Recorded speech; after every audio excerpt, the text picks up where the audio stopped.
আজ বাড়ির সবার বিয়ে নেমন্তন্ন থাকলো, আমার কিন্তু নেমন্তন্ন ছিল না। তো সবাই ভালো মন্দ খাবে, আমি কি কিছু খাবো না তা কি হয়? তাই বেরিয়ে পড়লাম আর নিয়ে আসলাম নিজের জন্য একদম গরম গরম চিলি চিকেন আর ফ্রাইড রাইস, মাত্র 150 টাকায়। দুটো কম্বো 150 টাকা। আর সাথে নিয়ে এসেছিলাম বেক ইন্ডিয়া থেকে কেক, যেটা ছিল সম্পূর্ণ নিরামিষ, মাত্র 40 টাকায়।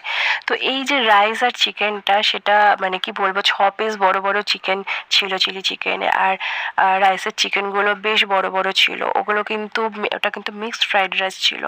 তো মানে 150 টাকায় এই কম্বোটা জাস্ট ভাবা যায় না। আমার তো ভীষণই ভালো লেগেছে, আমি খাবারটা ভীষণই এনজয় করেছি।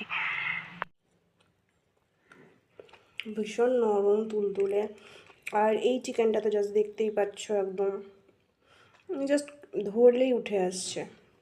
গাইজ, আজকে রাতে ডিনারটা তো জাস্ট আমার জমে গিয়েছিল। যাই হোক, ভিডিওটা তোমাদের কেমন লাগলো? ভালো লাগলে লাইক করো, শেয়ার করো, চ্যানেলটাকে সাবস্ক্রাইব করে দিও। Good night.